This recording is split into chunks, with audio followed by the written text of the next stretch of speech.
Hello friends, I am Roshan. Welcome to my YouTube channel combined lecture series.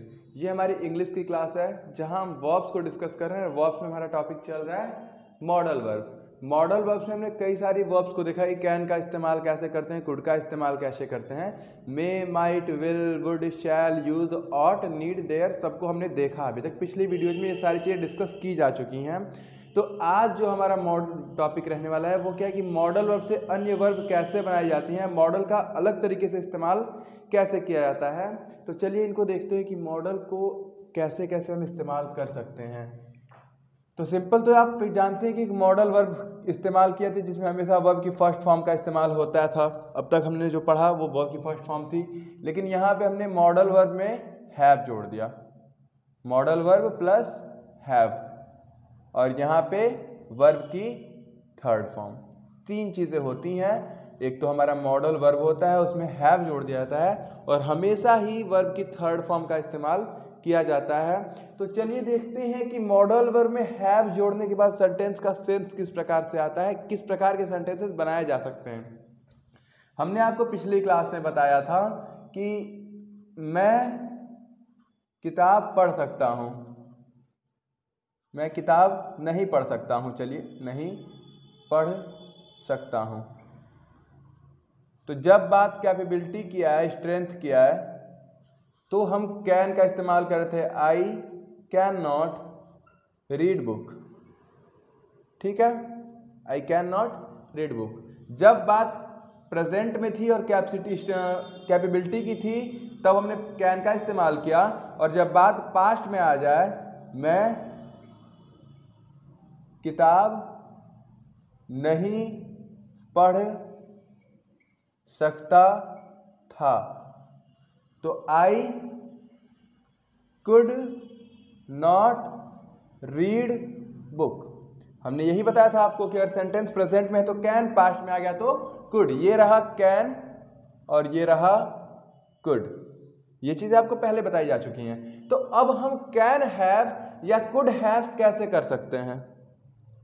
Can have या could have का इस्तेमाल कैसे किया जाए। कैन में हैव लगा दिया जाए और वर्ब की थर्ड फॉर्म, कुड में हैव लगा दिया जाए और वर्ब की थर्ड फॉर्म। तो इस प्रकार से हम करेंगे तो सेंटेंस किस प्रकार से बनेगा। जैसे मुझे किताब पढ़नी पड़ सकती है। अब यहां पे हम पढ़ेंगे नहीं, पढ़नी पड़ सकती है, ये कंपलसरी होगा किसी चीज के फोर्स से। करना पड़ सकता है, उसे तुम्हारे घर जाना पड़ सकता है, तो I can have read book. और तुम्हें किताब पढ़नी पड़ सकती थी, तुम्हें किताब पढ़नी पड़ सकती थी। तो ऐसे हो जाएगा you could have read the book या फिर बुक। ठीक है, you could have read book. तो अगर हमें पढ़ सकता है, जाना हो सकता है, ऐसे सेंटेंसेस मिलते हैं, सकता वर्ड भी और पढ़ भी वर्ड मिल जाए हमें, तो ऐसे सेंटेंसेस में कैन हैव प्लस V3 का इस्तेमाल किया जाएगा, कुड हैव प्लस V3 का इस्तेमाल किया जाएगा। एक और एग्जांपल देख लिया जाता है। यदि हमारी किसी काम को करने की कैपेसिटी थी लेकिन उस टाइम हमने वो काम किया नहीं, जैसे मैं राम को मार सकता था, मैं राम को मार सकता था। ये मेरी कैपेबिलिटी थी, स्ट्रेंथ थी कि मैं राम को मार सकता था, लेकिन मैंने मारा नहीं है। यानी मैं किसी काम को कर सकता था लेकिन किया नहीं।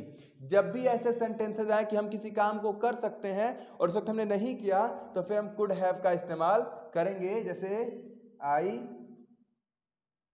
Could have killed Ram. Verb की थर्ड फॉर्म, जिसमें हैव लग गया उसमें वर्ब की थर्ड फॉर्म। तो ये तो कॉन्सेप्ट है कैन को कैन हैव में या कुड को कुड हैव में कैसे इस्तेमाल किया जाए। अभी तक आपने दो चीजों को देखा। अब हम चलते हैं मे की तरफ। इसे स्क्रीनशॉट ले लीजिए।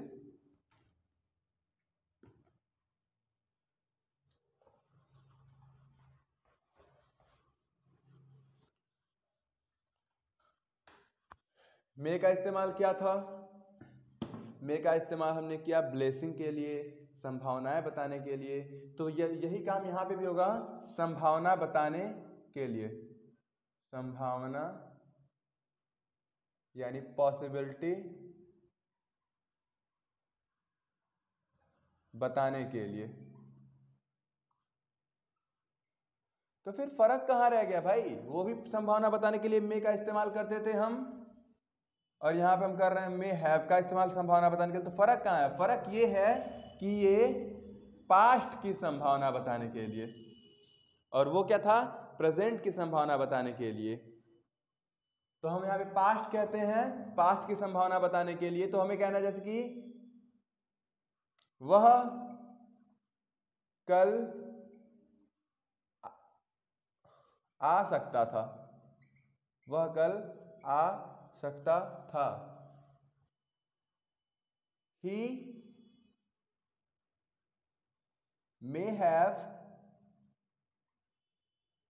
come yesterday। अब भाई ये बात बीत चुकी है इसलिए, तो ये तो पहला काम पास्ट की संभावना बताएगा, और दूसरा क्या करेगा? फ्यूचर की, फ्यूचर कहिए या फिर प्रेजेंट टाइम की कहिए, कि जैसे वो वहां पहुंच गए होंगे। हम कह रहे हैं हमारे साथ ही साथ कोई और भी काम हो रहा है, हम यहाँ पढ़ा रहे हैं, तो हम कहें कि बच्चे स्कूल में जा चुके होंगे, कोई काम हो चुका होगा। ये भी संभावना है कि पिताजी अब तक सो चुके होंगे, रात के 9 बज रहे हैं, पिताजी सो चुके होंगे, ये भी संभावना है ना। तो जब भी इस प्रकार से संभावना बताया जाए कि हो चुका होगा, सो चुके होंगे, तुमने खाना खा लिया होगा, तुमने खाना खा लिया होगा, ठीक है। तो जब इस तरीके के हमें सेंटेंस मिलेंगे तो हम क्या कहेंगे? You may have eaten food. वहां पे कोई काम पूर्ण हो चुका होगा, संभावना है लेकिन पूर्ण हो चुका होगा, यहां पे पूर्ण नहीं है। तो यहां पे हम मे हैव इटन फूड, जैसे मेरा भाई दिल्ली पहुंच चुका होगा, वो दिल्ली के लिए कल का निकला है, सुबह के 8 बज रहे हैं, यानी अब तक वो पहुंच चुका होगा। हम संभावना बता रहे हैं, हमें श्योर नहीं है, तो दिल्ली पहुंच चुका होगा। तो ये फ्यूचर का टेंस नहीं है भाई, बात याद रखना, ये फ्यूचर का टेंस फ्यूचर परफेक्ट के हिसाब से हम नहीं बना रहे हैं, ये संभावना वाला केस है। और वहां पे सेंटेंस के बारे में बताया कि वहां पे काम कंप्लीट हो चुका होगा, वहां पे संभावना नहीं होती। मेरा भाई दिल्ली पहुंच चुका होगा, my brother have reached, sorry यहां पे मे हैव करना है ना, मॉडल पढ़ रहे हैं, तो मे हैव रीच्ड दिल्ली। मेरा भाई दिल्ली पहुंच चुका होगा। जैसे हमें कहना है कि रात के 9 बज रहे हैं या रात के 12 बज रहे हो, राम सो चुका होगा, रात के 12 बज रहे हैं, राम सो चुका होगा। क्योंकि भाई जाहिर सी बात है 12 बजे तक जगना सामान्य बात तो नहीं है, सामान्य इंसान है तो 12-1 बजे तक नहीं जगेगा, वो निशाचर प्रवृत्ति के लोग होते हैं। चलिए यहां देखते हैं, रात के 12 बज रहे हैं, इट्स 12 o'clock ऑफ नाइट। यहां तक तो ये पहला पार्ट हो गया, रात के 12 बज रहे हैं, राम सो चुका होगा, राम मे हैव स्लेप्ट, ठीक है, वर्ब की थर्ड फॉर्म। तो हमेशा हमें क्या करना है? मे में हैव लगाना है और वर्ब की थर्ड फॉर्म लगाना है। कभी भी ये किस चीज का सेंस देगा? या तो पास्ट की संभावना बताएगा, या तो हमारे प्रेजेंट टाइम में जो चल रहा है लेकिन उसके अंत में होगा वाला वर्ड हमें मिलेगा। तो ये मे का कॉन्सेप्ट होता है। एग्जांपल्स को स्क्रीनशॉट लेते रहिए, इसे इरेज करते हैं।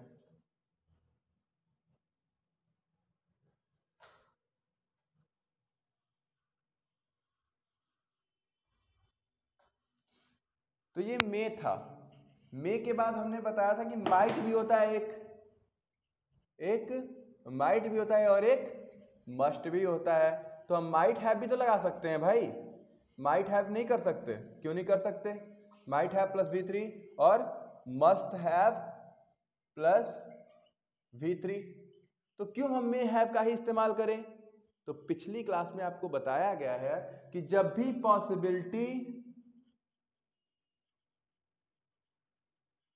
पॉसिबिलिटी कितनी हो 50% से ऊपर हो, यानी कुछ काम के होने की संभावनाएं ज्यादा हैं, तब हम क्या इस्तेमाल करेंगे, मे का इस्तेमाल करते हैं। अगर पॉसिबिलिटी है वो काम के होने की बहुत कम चांसेस हैं कि अब तक, अभी तो 7 बज रहे हैं, राम शायद ही सो चुका होगा। भाई 7 बजे तो कोई सोता नहीं है, हमने कहा शाम के 7 बज रहे हैं, राम शायद ही सो चुका होगा, तब वहां पे पॉसिबिलिटी क्या होगी, 50% से कम हो जाएगी। और ऐसे केस में किस चीज का इस्तेमाल किया जाएगा, माइट का। और हमें कहना है कि यार रात के 2 बज रहे हैं, राम सो चुका होगा, तब तो निश्चित है, हमें कहना है पॉसिबिलिटी। अब 2 बजे तो भाई 100 में 2 ही 4 लोग होंगे जो जगते होंगे, यहाँ 50 नहीं 80% प्लस कर देते हैं, 80% प्लस बराबर यहाँ पे मस्त हो गया। ठीक है, चलिए अब एग्जाम्पल से समझा जाए कि इसका मतलब क्या है, पॉसिबिलिटी 50% से ज्यादा, यानी पॉसिबिलिटी ज्यादा हो तो मे, कम हो तो माइट, और पॉसिबिलिटी 80% से भी ज्यादा हो यानी मैक्सिमम हो तब मस्ट। हमें कहना है कि रात के 12 बज रहे हैं, राम सो चुका होगा। तो आप लोग सिर्फ एक बात बताइएगा, 12 बजे तक लोग सो जाते हैं कि नहीं सो जाते हैं? आधे से ज्यादा लोग 12 बजे तक तो सो जाते हैं, 11 साढ़े 11 12 बजे तक सो जाते हैं। तो चांसेस हैं 12 बजे तक सोने के। यहाँ पे पॉसिबिलिटी हमारी 50% हो गई, तो हम कहेंगे it's 12 o'clock of night, Ram में हैव, या फिर सोने की बात छोड़िए, खाना खाने की बात करते हैं। ठीक है, चलिए ठीक है, यहीं पे रहने दीजिए, मे हैव स्लेप्ट। ठीक है, 12 बज रहे हैं, 50% से लाके जो ज्यादा लोग सो जाते हैं, तो ऐसी कंडीशन में मे कहा। लेकिन हमें कहना है कि शाम के 7 बज रहे हैं, राम सो चुका होगा, शायद राम सो चुका होगा,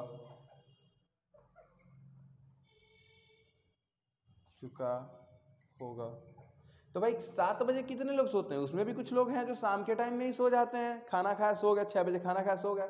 तो यहाँ पे पॉसिबिलिटी है लेकिन कम है। ऐसा नहीं है कि भाई 7 बजे कोई सोएगा तो उसे नींद नहीं आएगी, पॉसिबिलिटी है लेकिन बहुत कम है। 100 लोग में से अगर आप 100 लोगों को पकड़ते तो उसमें से 60 लोग ऐसे होंगे या 50 लोग ऐसे होंगे जो 12 बजे तक सो जाते होंगे, 10 लोग ऐसे भी होंगे जो 7 ही बजे 8 बजे सो जाते होंगे। तो ऐसी कंडीशन में हम यहाँ पे कहेंगे इट्स 7 o'clock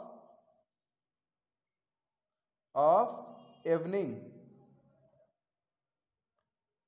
राम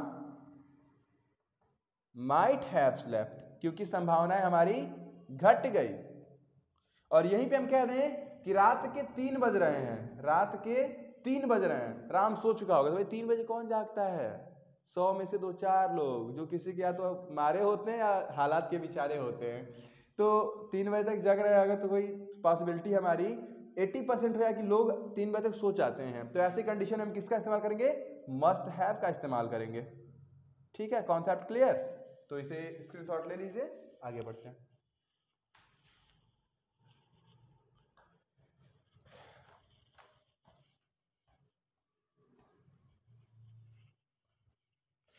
अब बात आती है शुड, तो आपने पढ़ा ही था पिछली क्लास में। शुड की बात कर लें और दूसरी बात कर लें, हम मस्ट की ही बात कर रहे हैं। मस्ट हमारा खत्म नहीं हुआ है, ये शुड था। और दूसरा हमारा जो भी मस्ट पिछली हम पढ़ रहे थे पिछले टॉपिक पे, मस्ट और शुड। मस्ट का एक और इस्तेमाल होता है, ठीक है, मस्ट का एक और इस्तेमाल होता है। और शुड का इस्तेमाल क्या होता है? सलाह के लिए होता है, पिछली क्लास में आपने देखा था। और यहाँ पे क्या होता है? आवश्यक सलाह, ऐसी सलाह जिसको ना मानने पे नुकसान हो, ऐसी सलाह जिसके न मानने से नुकसान हो। ये चीजें आपने पिछली क्लास में पढ़ी थी। और अगर हम कहें इंडिकेशन, इसका संकेत क्या है? तो संकेत है अवश्य, जरूर, चाहिए। ये 3 चीज़ें हमें मिल जाती हैं और इसमें सिर्फ चाहिए होता है। ये पिछली क्लास में आपने अगर नहीं पढ़ा होगा, अभी तक नहीं समझ में आ रहा होगा, तो पिछला लेक्चर देखिए, आपको मस्ट और शुड का कॉन्सेप्ट समझ में आएगा। तो हम सिर्फ मस्ट और शुड की बात कर रहे हैं। अगर शुड के सेंटेंस की बात करें तो ये था कि तुम्हें घर जाना चाहिए। ठीक है, ये तो सिंपल बात हुई, तुम्हें घर जाना चाहिए, और सिंपल सेंटेंस जैसे चाहिए मिला तो ये सलाह हो गई। इसे कैसे बनाएंगे? You should go home, you should go home. ठीक है, अगर हमें कहना हो कि तुम्हें घर जाना चाहिए, ये तो हो गया। हमें कहना है कि तुम्हें रोना नहीं चाहिए। ठीक है, तो इसे कैसे बनाएंगे? You should not weep. ठीक है, लेकिन अगर यहीं पे हमने कह दिया तुम्हें घर नहीं जाना चाहिए था या तुम्हें रोना नहीं चाहिए था, तो अब क्या होगा? शुड के साथ हम इस्तेमाल करेंगे यहां पे you should have gone to home. यहां पे भी टू होना चाहिए क्योंकि गो के बाद टू लगता है। ठीक है, तो you should have gone to home, और इसे हम कहें तुम्हें रोना नहीं चाहिए था, यू शुड नॉट हैव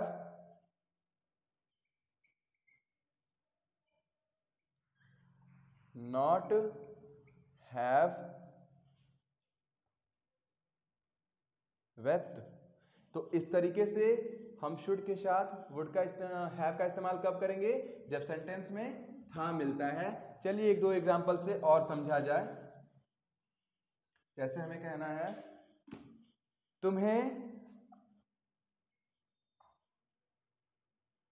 तुम्हें पढ़ना चाहिए। ठीक है, तुम्हें पढ़ना चाहिए, यू शुड रीड। ये तो सभी लोग बना लेंगे, यू शुड रीड। और यही हम कहते हैं तुम्हें पढ़ना चाहिए था, तुम्हें पढ़ना चाहिए था।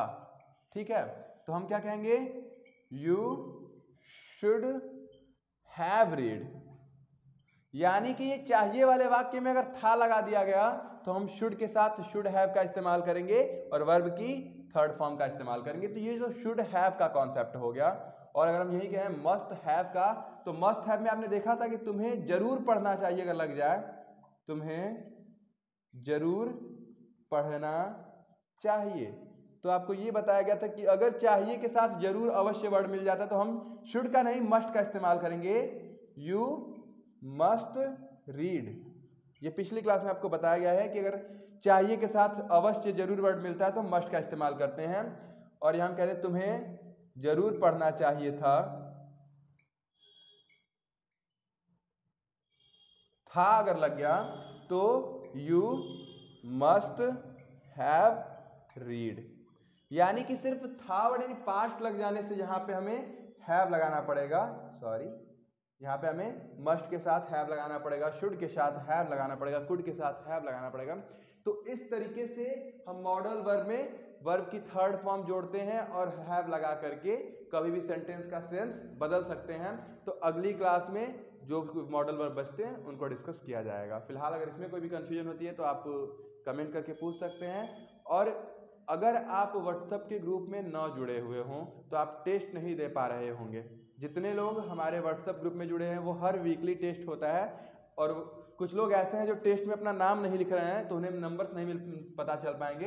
तो अगर आप हमारे ग्रुप में ऐड होना चाहते हैं तो इस नंबर पे 636706661076 पे अपना नेम लिख करके मैसेज करें, आपको ग्रुप में ऐड कर लिया जाएगा, जिससे कि आप हर टेस्ट को ऑनलाइन टेस्ट को परफॉर्म कर पाएंगे। Thank you.